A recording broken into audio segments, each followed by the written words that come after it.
life, my dad sold wood. He'd go in the woods and bring down pieces of wood. He'd bring it home and he would cut it up and sell it by the cord. They call it a cord. Yeah. And he had a saw, but he had no motor for it. So he would jack up the truck, the back, and he would put a belt around the tire and the other end of the belt around the saw. It had a round thing. Wow. And then he'd put the truck in gear Oh. and it would turn and he would saw the wood. Oh, wow. So my mother, I don't know if you want this on the tape or not, but I'll go ahead. You can always No. cut out what you don't want.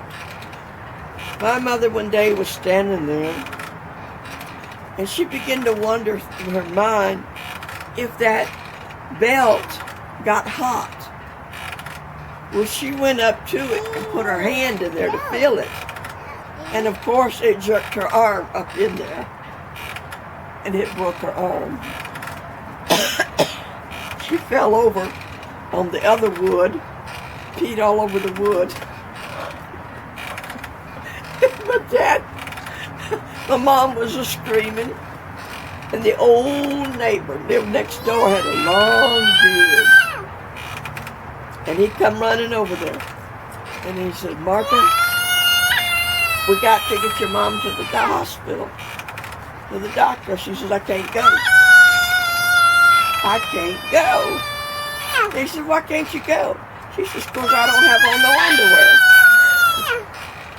So he said, "Well, to go in the house and help your mama put on some underwear."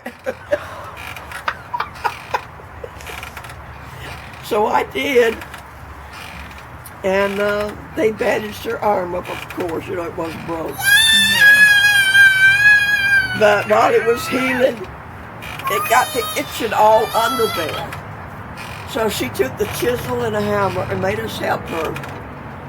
And she chiseled that cast where we could pull it open and she'd get her arm out. And she'd bathe it in alcohol, clean it up. And we'd open up the cast and let her put her arm back in. I remember doing that so many times.